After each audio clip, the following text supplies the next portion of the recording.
বেশ, এবার টপিক আসি। সক্রিয় আগ্নেয়গিরি। সক্রিয় আগ্নেয়গিরি মানে কি, যে আগ্নেয়গিরি থেকে সমানে কন্টিনিউ লাভা বেরিয়ে আসে, তখন তাকে আমরা বলছি সক্রিয় আগ্নেয়গিরি। সক্রিয় আগ্নেয়গিরিকে দুভাগে ভাগ করা যায়। একটা হচ্ছে এর দুটো ভাগ আছে, বুঝলে। একটা হচ্ছে সবিরাম, একটা হচ্ছে সবিরাম, আর একটা হচ্ছে অবিরাম। একটা হচ্ছে সবিরাম আগ্নেয়গিরি আর একটা হচ্ছে অবিরাম আগ্নেয়গিরি। এখন এই সবিরাম কাকে বলে, অবিরাম কাকে বলে? সবিরাম আগ্নেয়গিরি মানে হচ্ছে যে আগ্নেয়গিরিগুলি কিছুদিন অগ্নুদ্গম হলো, কিছুদিন রেস্ট নিল, আবার অগ্নুদ্গম হলো, এইগুলোকে বলা হয় হচ্ছে সবিরাম আগ্নেয়গিরি, মানে একটু গ্যাপ নিয়ে নিয়ে, একটু থেমে থেমে থেমে।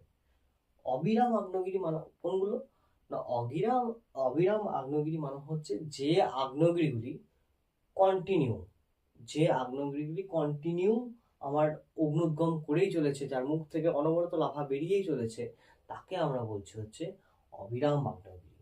আশা করি বুঝতে পেরেছো সবিরাম এবং অবিরাম আগ্নেয়গিরির মধ্যে পার্থক্য কি। আশা করি তোমাদের ক্লিয়ার হয়েছে।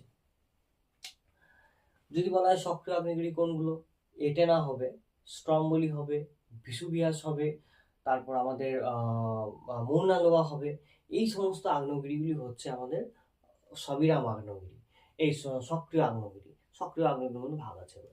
বেশ, সুপ্ত আগ্নেয়গিরি কোনগুলো? সুপ্ত মানে হচ্ছে ঘুমন্ত, যে সমস্ত আগ্নেয়গিরি এখন অগ্নুদ্গম হয়নি কিন্তু ভবিষ্যতে হওয়ার সম্ভাবনা রয়েছে, তাকে বলা হয় সুপ্ত আগ্নেয়গিরি।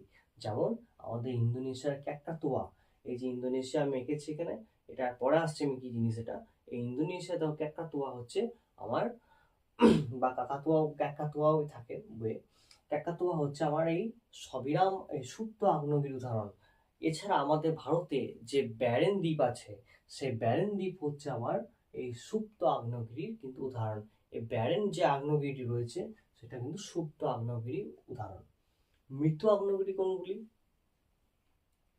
মৃত আগ্নেয়গিরি হচ্ছে যে আগ্নেয়গিরিগুলির ভবিষ্যতে কোনো রকম ভবিষ্যতে কোনো রকম অগ্নুৎপাত হওয়ার সম্ভাবনা নেই, তাকে আমরা বলছি মৃত আগ্নেয়গিরি।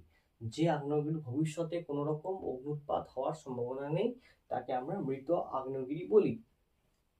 যেমন কি মায়ানমারের যে পোপো আগ্নেয়গিরি রয়েছে, মাউন্ট পোপো, সেই পোপো আগ্নেয়গিরি হচ্ছে তোমার আমার আমাদের মৃত আগ্নেয়গিরি। এখন এই আগ্নেয়গিরির এই প্রসঙ্গে